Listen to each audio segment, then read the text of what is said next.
재산이 많으면 걱정거리가 늘어나지만 재산이 없으면 걱정거리가 더 많아진다. 유대인의 지혜가 담겨 있다는 탈무드에 있는 말인데요. 자녀가 어릴 때부터 계획적인 돈 교육을 시킨다고 유명한 유대인다운 격언이죠. 돈 이야기는 어쩐지 하기 좀 쑥스러워하는 우리나라 문화. 그런데 요즘 2030 세대가 돈을 공부한다는 이야기가 들려옵니다. 돈을 벌고 싶다면 반드시 알아야 하는 돈의 정체. 40년 이상 경제 현장을 경험한 전문가의 돈 이야기 들어볼까요? 전세종대학교 홍익희 교수 모셔봅니다.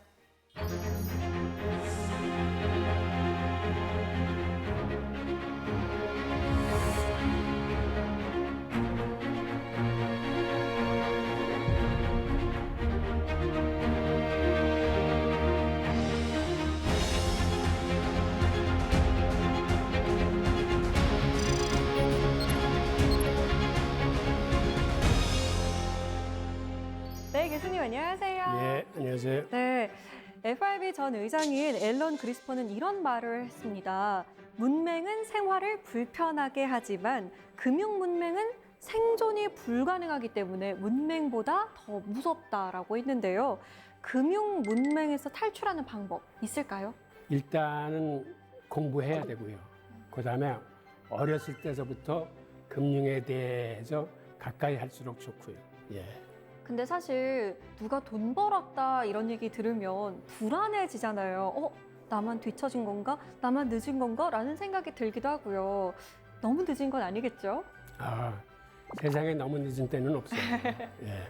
우리가 금융이건 재테크건 첫걸음마를 뛰는 게 중요합니다. 뭐든지 시작하는 게 중요해요.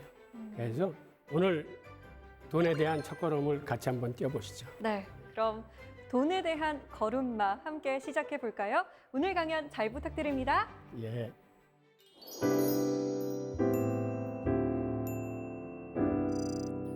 여러분들 자본주의가 어떻게 태동하고 지금의 금융자본주의가 일어났는지에 대해서 제가 그 히스토리를 간략하게 말씀을 드리겠습니다.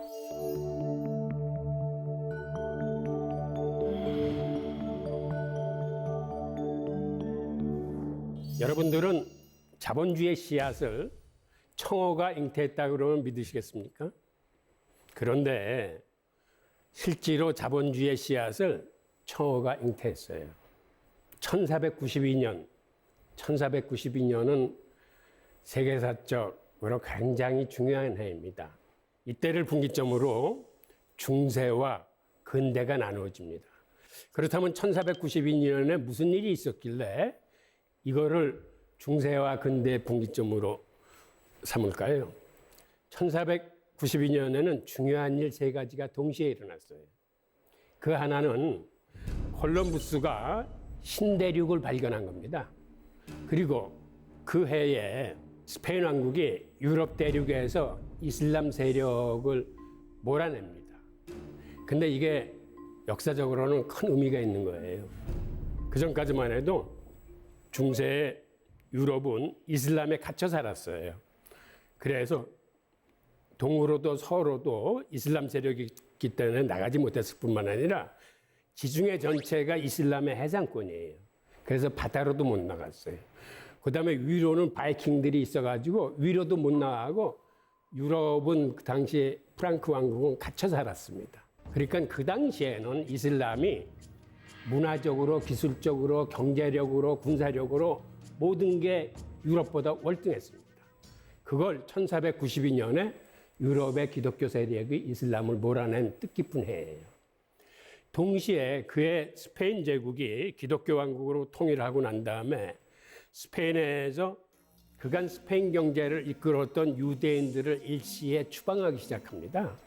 그래서 기한을 딱 4개월을 주면서 가톨릭으로 개종을 하든지 개종을 하기 싫은 사람들은 나라를 떠나라 라고 얘기하면서 단 돈이나 금, 은, 화폐 이런 것들은 가지고 나가다 걸리면 처형당한다. 사형시키겠다라고 해서 유대인들이 맨몸으로 쫓겨납니다.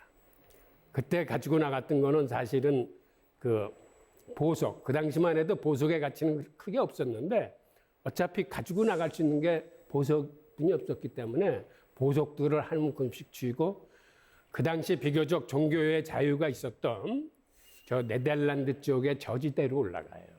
그런데 그 당시 네덜란드 저지대는 바다보다도 낮은 위치에 있었기 때문에 소금기가 많아서 농사가 안 돼. 그래서 거기는 그 당시 한 100만 명 정도의 사람들이 모여 살았는데 그 사람들은 주로 바닷가에 가서 고기 잡는 일을 하고 굉장히 못 살았던 척박한 동네입니다. 그 정도로 못 살던 지역에 유대인들이 올라가서 보니까 바다에서 청어를 잡아와서 청어를 소금에 절인 다음에 이 소금에 절인 청어를 유럽 대륙에 파는데 청어를 절이는 데 쓰는 소금이 북쪽의 한자 상인들이 암염, 즉 땅속에서 판 소금을 이렇게 그 비싼 값에 대주는 겁니다. 근데 유대인들이 자기들이 살았던 스페인 지역에 북부에 바스크라는 지역이 있었는데 바스크 사람들은 대구잡이를 해서 자기들이 천인염을 만들어서 대구를 소금에 절였어요. 그래서 유대인들은 스페인에서 천일염을 수입을 합니다. 그런데 천일염이 이 암염보다 품질도 더 좋으면서 가격은 더 싸요. 그래서 유대인들이 소금 상권을 장악하게 됩니다. 그 당시는 소금 가격이 굉장히 비쌌어요. 그러니까 청어가 비싼 게 아니라 소금이 비싸기 때문에 소금 상권을 장악하니까는 자연스럽게 유대인들이 청어 절임 산업을 주도하게 됩니다. 유대인들은 뭐든지 자기들이 어떤 산업을 하나 주도를 하면 그걸 꼭 독점화시킵니다. 그래서 유대인들이 협회를 만들어서 그 산업을 독점화시키면서 품질을 균일하게 만들고 아주 조직 관리를 잘하면서 분업화, 세분화해서 그 산업을 굉장히 키우기 시작합니다. 그런데 이렇게 청어 산업이 클 수 있었던 게 당시 유럽의 기독교 국가는 1년에 4분의 1 정도가 금식일이에요. 금식일에는 육류를 먹지 못합니다. 그런데 금식일 날 생선은 먹을 수가 있어요. 그리고 냉장고가 없던 시절이라 소금에 절임 청어가 비교적 상하지 않기 때문에 그게 급속도로 판매량이 늘어나면서 고기잡이 배가 많이 더 필요하게 됐어요. 그래서 유대인들이 조선소를 차려가지고 청어잡이 배들을 많이 만들면서 고기잡이 배만 만드는 게 아니라 화물선을 만들기 시작했습니다. 그런데 그 당시 화물선은 다른 나라를 통행하거나 할 적에 다른 나라에서 통행세나 관세를 받을 적에 일일이 물건을 세서 받은 게 아니라 배가 들어오면 그 배의 갑판, 면적을 보고 거기에 비례해서 관세를 징수했습니다.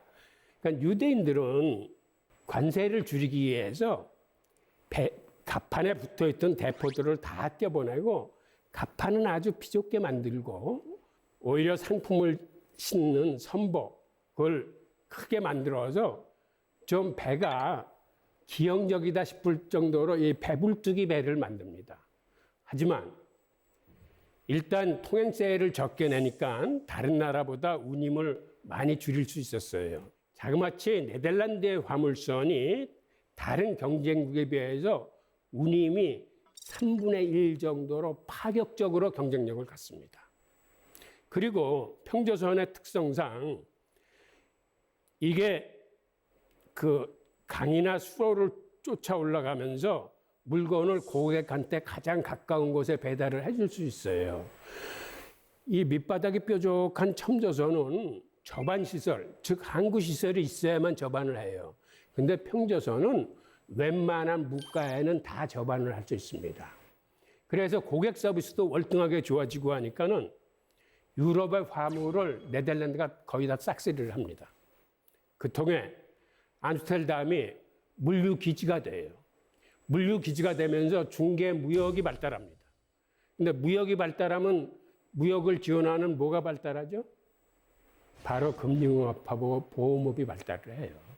네덜란드가 그러한 그 경제력을 바탕으로 동양하고 무역을 하는 네덜란드 동인도 회사를 1602년에 만듭니다. 그런데 동양하고 무역할 적에는 크고 많은 선박이 필요할 뿐만 아니라 장거리에 오랜 시간이 걸리기 때문에 중국까지 한번 갔다 오려면 한 2년 걸려요. 그러니까는 어느 한두 사람의 자본력으로 할 수 있는 사업이 아니에요. 그래서 유대인들이 그때 아이디어를 내는데 네덜란드 동인도 회사를 근대적 의미에서 최초의 주식회사, 즉 여러 사람들한테 돈을 모아서 회사를 설립을 합니다.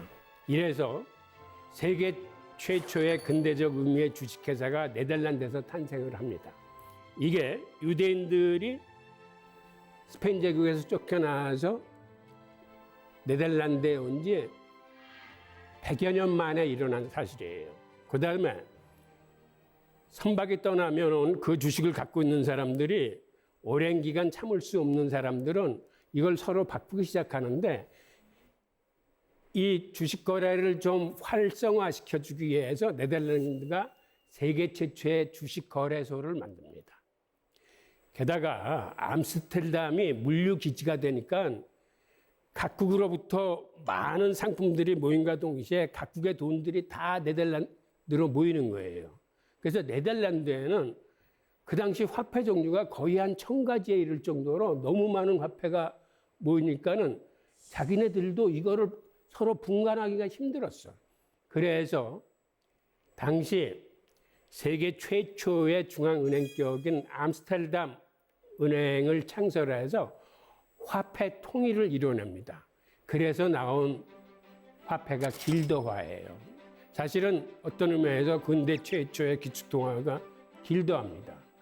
그러니까 우리가 흔히 자본주의 씨앗이라고 부를 수 있는 주식회사, 주식거래에서 중앙은행이 바로 암스테르담에서 탄생을 합니다. 그래서 청어가 자본주의 씨앗을 잉태했다라고 이제 말씀을 드린 겁니다.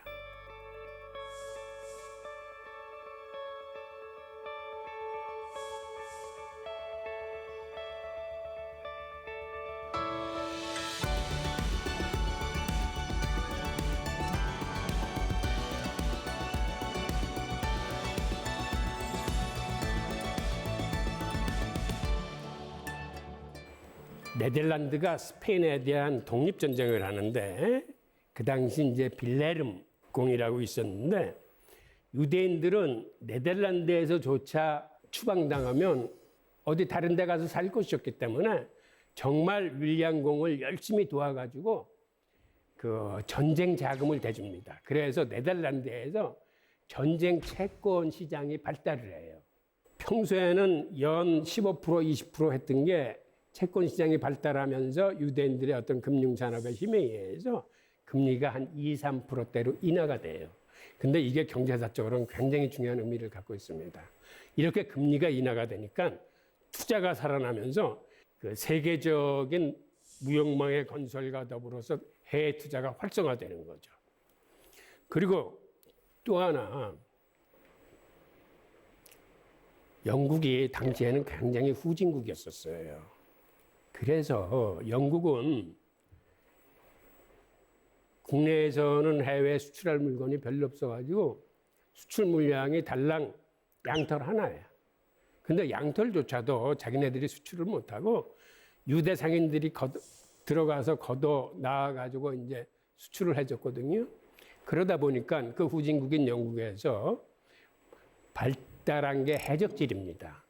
해적질을 통해서 다른 나라 배를 습격해 해서 이제 물건을 뺏어오는 건데 사실 옛날에 부의 증대라는 건 거래를 통한 것도 있었지만 대부분이 약탈 전쟁이나 정복 전쟁을 통해서 부를 습득했던 거거든요.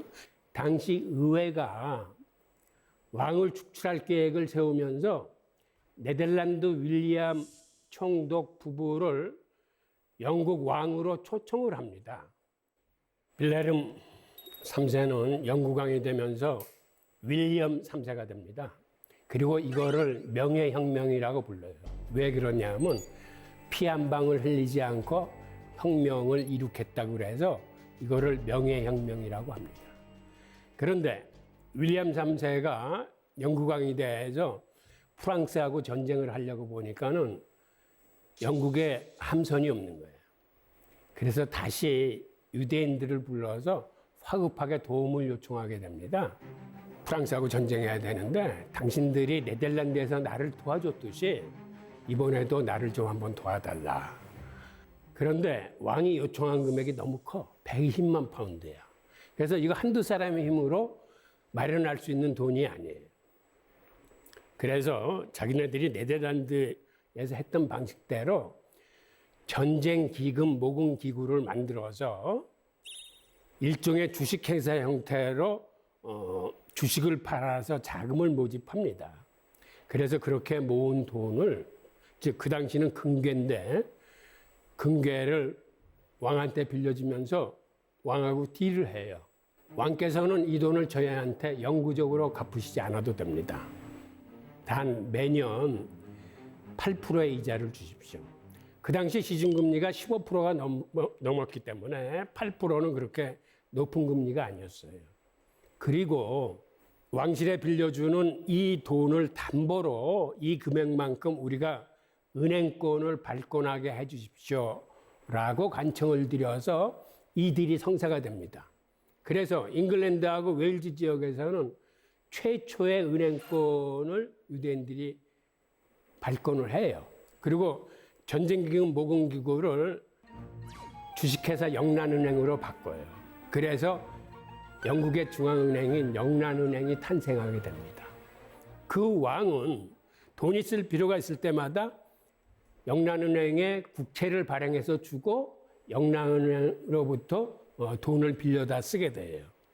그래서 그때 어떤 시스템이 생기냐면 파운드화를 발행하기 위해서는 국채를 발행해서 영란은행에 주면 영란은행이 파운드화를 찍어서 왕실에 주는 이런 시스템이 생겨요. 그래서 국채가 파운드화 발행하고 이게 연동이 됩니다.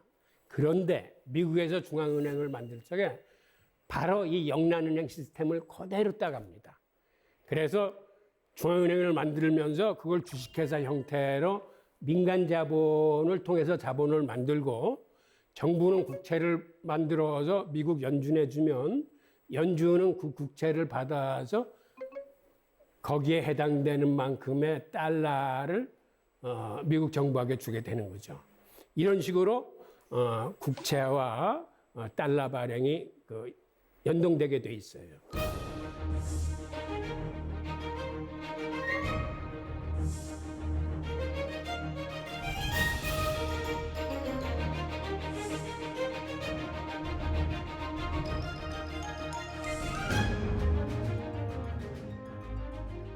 여러분들은 왜 투자 소비가 살아나지 않는다고 생각하십니까? 예전에는 금리가 낮으면 투자가 살아났어요. 그래서 중앙은행이 쓰는 통화정책에서 시장이 너무 활성화되어 있으면, 너무 불붙어 있으면 금리를 올립니다.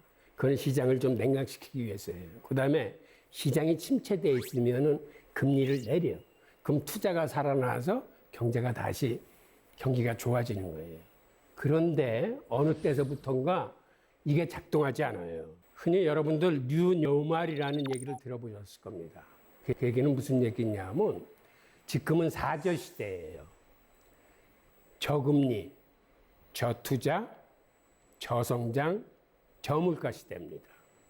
즉 금리를 아무리 낮춰도 투자가 살아나지 않는 시대가 되어버렸어요. 그런데 왜 이런 시대가 됐을까요? 그거는 사실은 두 가지 이유인데, 하나는 공급 과잉입니다.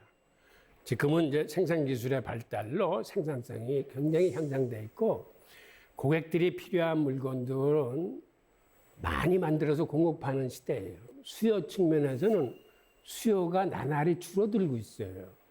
왜 사회가 발전하는데 수요가 줄어들까요? 우선 그 이유는 사실은 소득 불평등과 부의 편중에 그 이유가 있습니다. 이게 무슨 얘기냐면, 우선 저 그래프를 한번 같이 보시죠.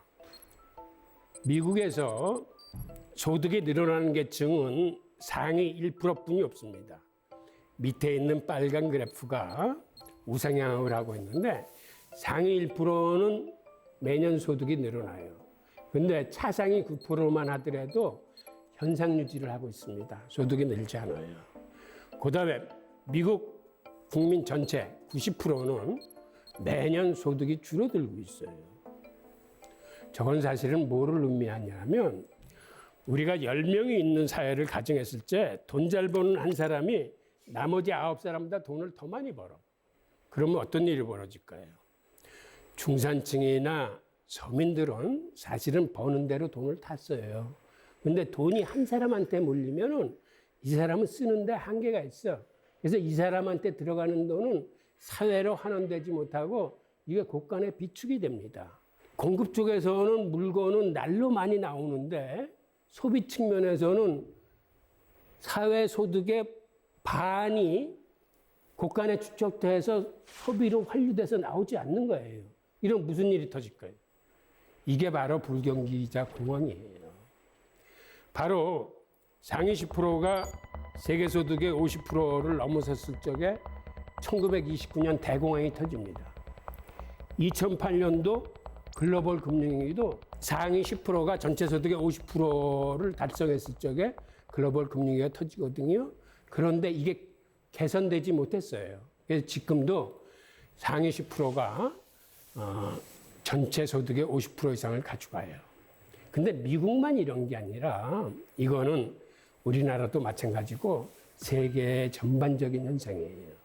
즉, 왜 이런 현상이 생겼냐 하면 1971년도에 닉슨 쇼크라고 생기면서 달러와 금가의 고리가 끊어지고 그 다음엔 근원 인플레이션 2%의 한도 내에서 달러가 무제한 발행되기 시작합니다.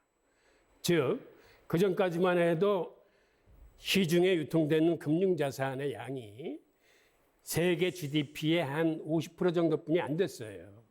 그랬는데 세계 GDP는 연 3, 4% 증가하는 데 비해서 금융자산은 연 한 15% 정도 서너 배 이상 이쪽이 크기 시작합니다. 돈을 버는 이런 금융소득이 너무 앞서 나가면서 소득 불평등과 빈부격차가 커진 겁니다. 그래서 지금 세상에서는 금리를 내려도 이제는 더 이상 그게 투자화되지 못하고 경제 성장을 끌어내지 못합니다. 그리고 또 하나 중요한 문제는 저렇게 국민 90%의 소득이 매년 줄어들면 어떤 일이 벌어질까요? 중산층이 한마디로 붕괴되기 시작하면서 하류화되는 겁니다. 그러면 사회의 허리가 없어져요. 이건 자본주의에 대한 심각한 도전이에요. 그러니까 저런 상태는 지속 가능한 상태가 아니에요. 지금 제로금리와 양적 완화로 아무리 많은 돈을 뿌려도 그건 월스트리트를 통해서 나오면서 있는 사람들만 혜택을 주기 때문에 자산 가격만 올립니다. 즉 주식 가격하고 집 가격만 올려요. 대신 서민들한테 흘러가지 않기 때문에 소비자 물가를 건드리지 않아요. 그러니까 집값은 저렇게 폭등하고 주식 가격은 저렇게 신고가를 행진하는데 오히려 소비자 물가는 디플레이션을 걱정할 정도로 올라가지 않습니다. 이건 그간의 통화 정책이나 그간의 금융 정책이 바르지 않다는 걸 의미를 해요. 그래서 미국이 정책을 바꿔서 이제는 통화 정책이 아니라 재정 정책으로 나가는 거예요. 미국 정부가 통화 주도권을 갖고 국채를 발행해서 마련한 돈으로 미국 국민들 개개인을 향해서 혹은 기업을 향해서 꼭 필요한 것에서 통화를 공급하기 시작합니다. 이게 지난 상반기 미국이 썼던 재정 정책이에요. 미국이 상반기에 3조 4,500억 달러를 풀면서 그것의 태반을 개인들한테 풀었습니다. 즉 개인 기본소득, 그다음에 실직자들 실직 보험급여, 그다음에 사회복지 프로그램 등등을 해서 재정의 절반 이상을 개인들한테 직접 쏴줬어요. 그다음은 기업 대출, 기업들한테 어려운 기업들한테 이제 대출을 해준 겁니다. 그러니까 그간의 통화 정책인 양적 완화는 이건 해봤더니 부자들 좋은 일만 시키더라. 그리고 경제 성장에 큰 도움이 안 되더라. 라는 반성에서 시작해서 이제는 통화 공급의 양태가 틀려지게 된 겁니다. 교수님, 코로나19가 경제에 어마어마한 영향을 미치고 있잖아요. 지금 이 상황에 대해서 교수님은 어떻게 생각하세요? 예, 코로나19가 세계 경제에 심각한 부정적인 영향을 끼친 건 맞아요. 왜 그러냐면 코로나19로 인해서 우선 산업장들이 폐쇄되고 뭐 록다운, 셧다운해서 뭐 이동도 제한되고 그통의 세계 무역이 급속하게 줄어들고 그다음에 일자리들을 많이 잃어와서 개인들이 엄청 힘들어지고 있고 이러한 게 복합적으로 진행되면서 인류가 경험해 보지 못한 새로운 경제 불황에 이제 진입을 하고 있는 거죠. 예. 재정은 사실은 크게 세 가지 기능이 있어요. 그러니까 민간 섹터에서 하지 못하는 사회 인프라를 깐대거나 공기업을 운영한다거나 하는 자원 배분의 기능이 있고 경기가 안 좋았을 때 경기를 살려내는 그러한 경기 안정화 대책이 하나 있고 그다음에 세 번째는 조세나 이런 걸 통해서 부의 재분배 기능이 있습니다. 근데 여태까지는 재정은 경기 부양 쪽에 초점이 맞춰졌는데 이번 코로나19로 인해서 이렇게 해서 되는 게 아니구나. 이제는 서민들과 중산층을 중심으로 경기를 살려야 되겠다라고 해서 기본소득이 전격적으로 채택이 되고 일자리 창출을 정부 주도형으로 해야 되겠다라는 그런 의식이 살아나기 시작했습니다. 이게 코로나19가 가져온 현재 변화 상황이고 앞으로의 어떤 그 미래도 이렇게 바뀌어 나갈 것으로 보입니다.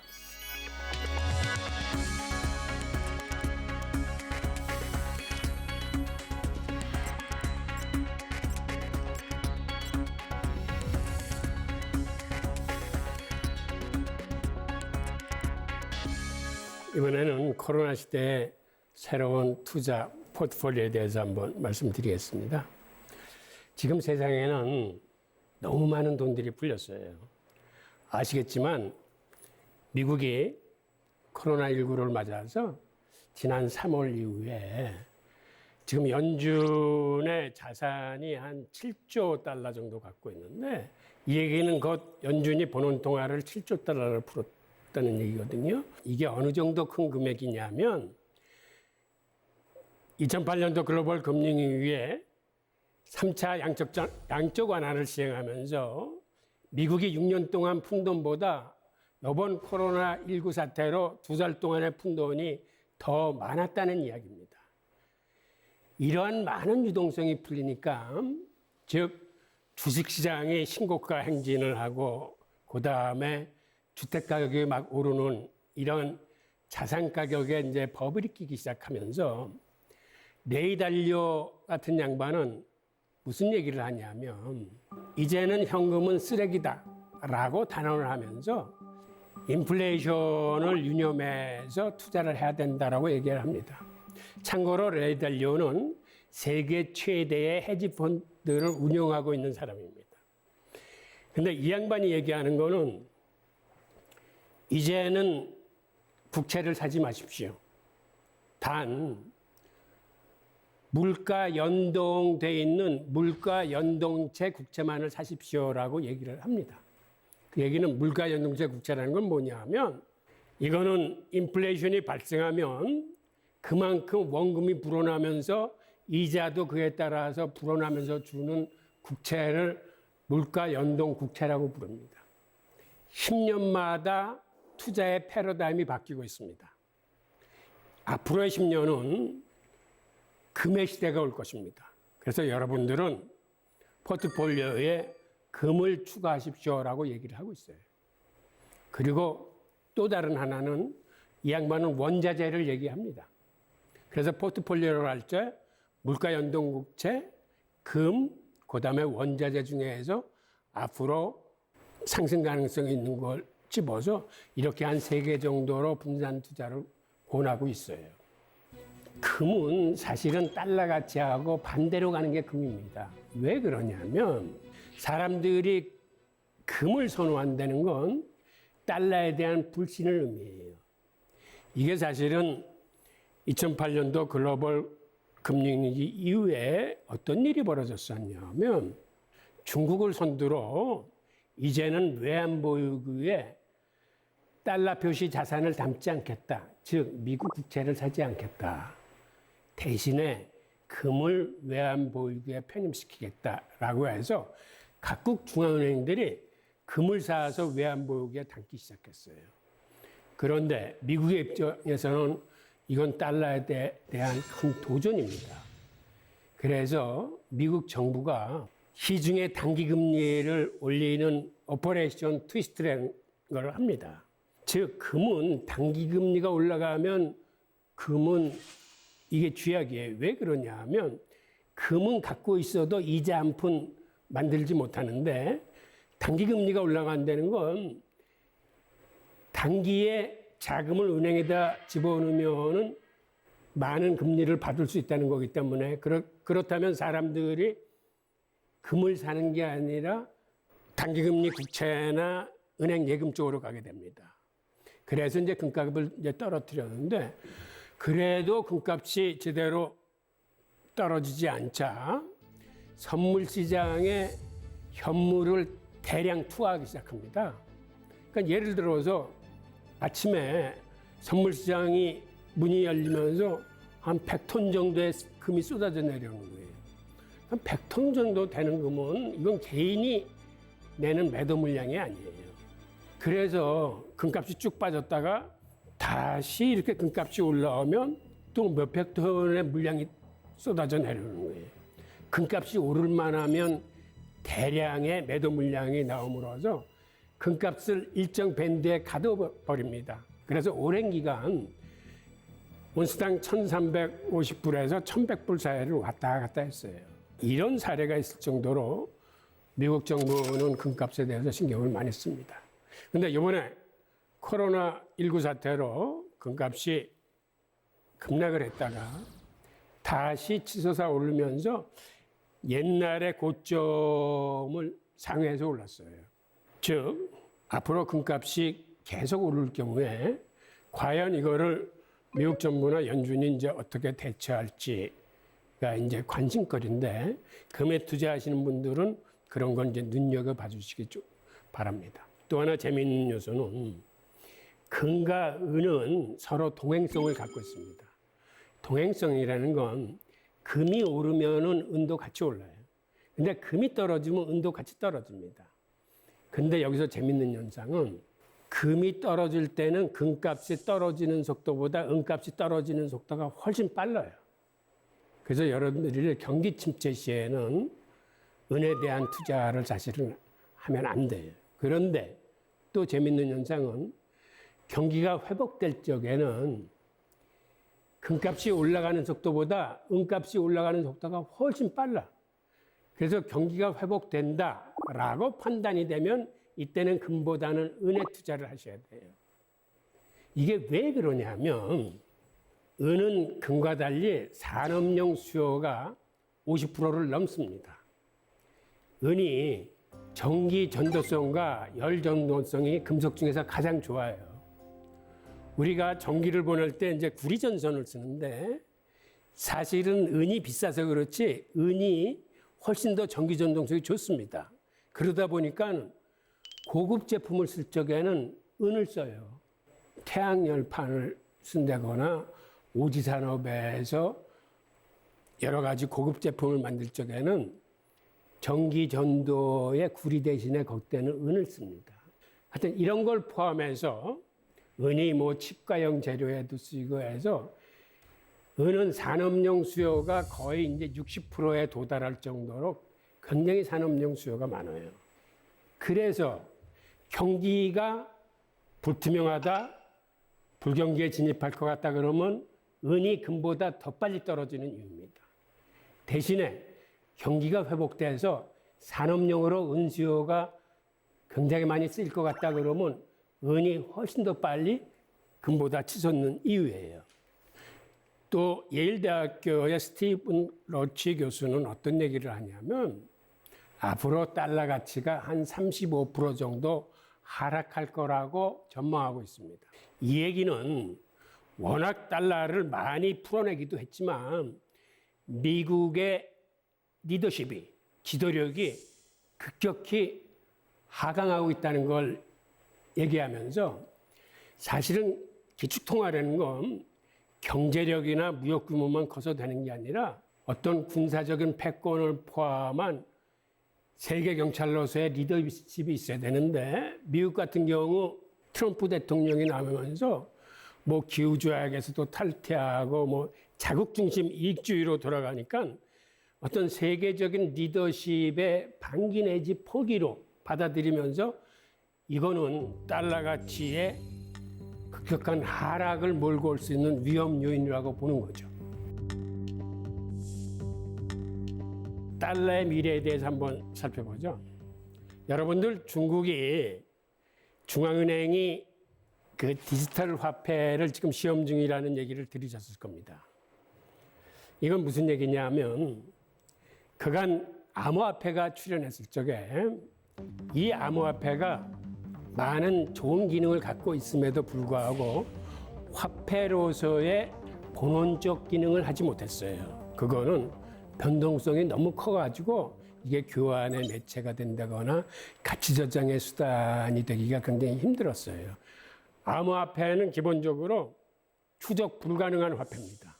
암호화폐가 탄생된 동기가 개인의 프라이버시를 지키기 위한 거거든요. 내 구자가, 내 돈이 어디로 쓰이는지를 위에서 다 감시한다면은 가장 큰 타격을 받는 거기 때문에 그런 걸 추적 못하게끔 만들어진 게 암호화폐예요. 그런데 지금 각국 중앙은행들이 만들고 있는 디지털 화폐는 이게 추적 가능한 디지털 화폐입니다. 이거를 이원화 시스템으로 하자. 즉 중앙은행으로부터 상업은행까지 보낼 적에는 추적 가능한 디지털 화폐를 보내고 상업은행으로부터 개인이나 기업들한테 갈 적에는 그 단계에서는 이걸 추적 불가능하게 만들자. 암호화폐 시스템을 연동시켜서 쓰자라는 이런 연구들을 하고 있습니다. 그런데 이게 무제한의 익명성을 보장해 주는 건 아니고 중국 같은 경우는 두 가지의 단서를 달 거라고 그래요. 무슨 얘기냐면 큰 돈을 거래할 적에는 실명 전자지갑으로만 해라. 그 다음에 작은 돈 거래라도 그게 불법 자금이나 마약 자금이나 지하 자금이라고 판단되면 법원의 영장을 발부받아서 추적을 하겠다라는 쪽으로 지금 가닥을 잡는 것 같습니다. 그런데 이 디지털 화폐가 앞으로 왜 큰 이슈가 될 거냐면 우선 중국의 디지털 화폐를 보면 저기에 부딪히기 기능이라고 있습니다. 인터넷이 없는 환경에서도 휴대폰과 휴대폰을 부딪히기만 해서 서로 지급 결제가 되는 거예요. 지금 세상에는 인터넷이 없어가지고 은행 구자가 없는 사람들이 한 17억 명이 넘어요.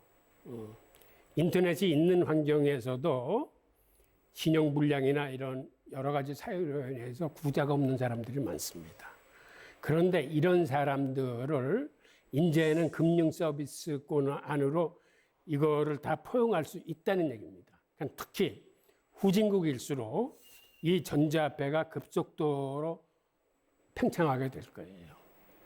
즉 힘들고 못 사는 사람들을 금융권 안에 포용함으로써 그들한테 금융 서비스를 해주고 예금과 대출 기능을 집어넣어주기 때문에 그 지역이 이런 디지털 화폐를 씀으로써 그 경제 성장에 큰 혜택을 받게 될 겁니다. 그 다음에 지금은 세계 그 통화의 교환 시스템이 스위프트라는 미국 주도의 교환 시스템을 쓰고 있습니다. 그런데 앞으로는 이 스위프트에 대항하는 다른 결제 시스템들이 나와요. 즉 중국의 입장에서는 지금 칩스라는 결제 시스템을 쓰는데 이게 나날이 활성화돼서 쓰는 국가들이 많습니다. 마찬가지로 러시아도 루블을 가지고 자기들이 쓰는 통화 시스템을 만들었어요. 그러다 보니까 지금 브릭스를 이루고 있는 중국, 러시아, 인도가 만나서 우리가 세 나라의 디지털 화폐를 표준화시키자. 그래서 같은 화폐를 쓰는 방법을 한번 연구해 보자라고 지금 합의한 상태예요. 유럽 같은 경우도 중국이 저렇게 디지털 화폐를 내놓으니까는 유럽도 지금 열심히 개발들을 하고 있고, 지금 영국의 영란은행 마크 총재 같은 사람은 유럽이 지금 각 개별적으로 이거 할 게 아니라 유럽의 디지털 화폐를 이걸 하나로 뭉치자, 표준화시키자 해서 미국의 기축통화에 대응할 수 있는 그러한 디지털 화폐를 만들자라고 하고 있어요. 그래서 미국도 이제는 바빠졌어요. 오히려 의회가 미국 정부 보고 우리도 빨리 디지털 화폐를 개발을 하자. 그리고 미국에서는 민간 섹터가 지금 훨씬 더 활발합니다. 예를 들어서 JP 모건 은행이 JP 모건 코인을 만들었어요. 이 스테이블 코인. 그래서 은행권 간에는 이걸로 송금을 하자라고 하고 있고, 그 송금 시스템이 오히려 스위프트나 이런 것보다도 훨씬 효율적이고 저렴해. 디지털 화폐가 사용된다는 건 이건 사실은 화폐 개혁을 의미합니다. 디지털 화폐가 나오면 그걸 쓰기 위해서는 부권을 가지고 그거를 이제 바꿔야 되는 거거든요. 이제 그러다 보면 이게 자연스럽게 화폐 개혁으로 가는 거예요. 그렇게 되면 우리나라 같은 경우는 디지털 화폐를 쓰면서 이게 그 리디미네이션을 같이 할지 몰라요. 지금의 예를 들어서 1,000원을 1원으로 바꾼다거나 하는 시스템으로 갈지 모릅니다. 그러면은 사실은 전격적인 화폐 개혁이 돼요. 그런데 화폐 개혁이 갖는 장단점이 있는데, 화폐 개혁을 하게 되면은 사실은 지하에 숨어 있는 지하 저금이 세계 GDP의 한 20% 정도 된다고 그래요.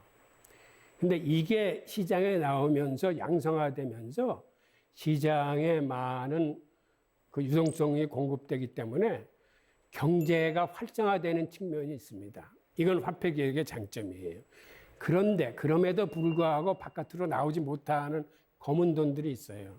그러면 이 돈들은 실명을 걸고 바깥에 얼굴을 내밀지 못하니까 부동산을 산다거나 상품을 사는 쪽으로 들어갑니다. 그러다 보니까 인플레이션이 발생해요. 화폐 개혁을 하면. 그러니까 경제 활성화라는 장점이 있는 반면에 인플레이션이라는 단점이 있는데, 하여튼 디지털 화폐가 나오고 그 다음에 그 리디미네이션이 나오면은 화폐 개혁이 급격하게 이루어질 수도 있다라는 거를 염두에 두셔야 할 거예요.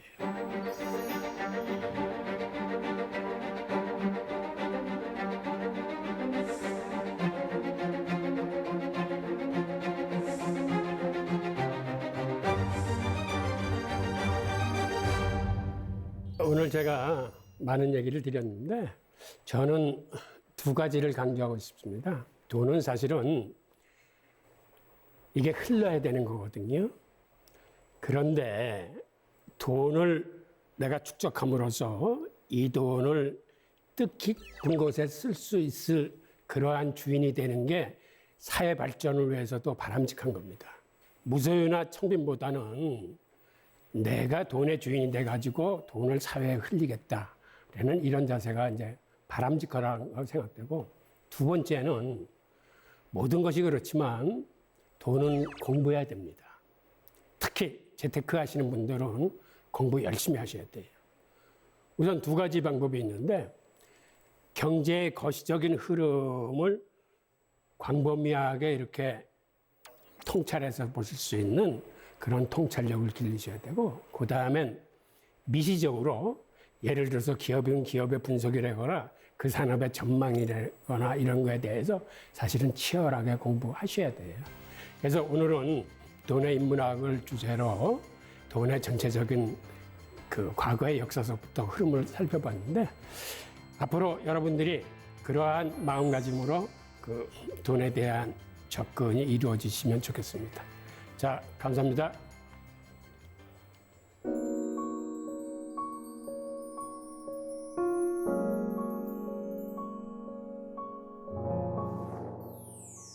네, 교수님 강연 잘 들었습니다.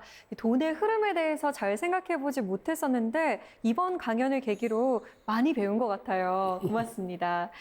사세기 공동체 여러분께서 질문을 미리 보내주셨는데요. 한번 만나볼까요? 먼저 이영희님의 질문입니다.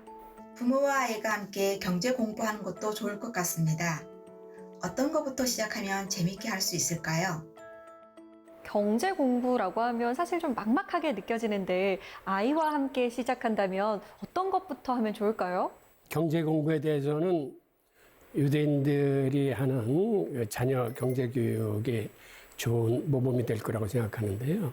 3분의 1은 가난한 사람을 위해서, 3분의 1은 나의 미래를 위해서, 3분의 1은 현재의 나를 위해서 쓰도록 하는 그런 훈련, 즉 가난한 사람을 위한 저축, 나의 미래를 위한 저축, 그리고 3분의 1은 자기의 현재를 위해서 쓰면서 이런 거를 기록하고 관리하는 습관, 그런 방법들을 생활 속에서 가르쳐 주는 게 좋을 것 같으네요. 자, 다음 질문 받겠습니다. 다음은 여나은 씨의 질문입니다. 교수님은 경제 전문가시잖아요. 그런데 교수님도 투자를 했다가 실패하신 경험이 있으신가요? 교수님은 투자에 실패를 안 하실 것 같은데 혹시 투자했다가 실패하신 경험이 있으세요? 아니, 저는 사실은 투자를 안 합니다. 오, 그건 제가 투자할 돈이 없어서예요. 저는 아들 셋을 해외를 데리고 다니면서 크면서 사실은 교육비에 많은 돈이 들어갔고 그렇게 제가 여유로 재테크를 할 만한 그런 입장은 아닌데, 근데 중요한 거는 오히려 그러한 재테크에 몸을 담지 않으니까 재테크의 세상을 좀 더 객관적으로 이렇게 볼 수 있는 그런 장점은 있는 것 같아요. 예. 오늘 교수님과 대화를 나누고 또 교수님의 강연을 들으면서 돈에 대한 새로운 정의가 내려진 것 같아요. 많이 배웠습니다. 오늘 감사합니다. 네, 감사합니다.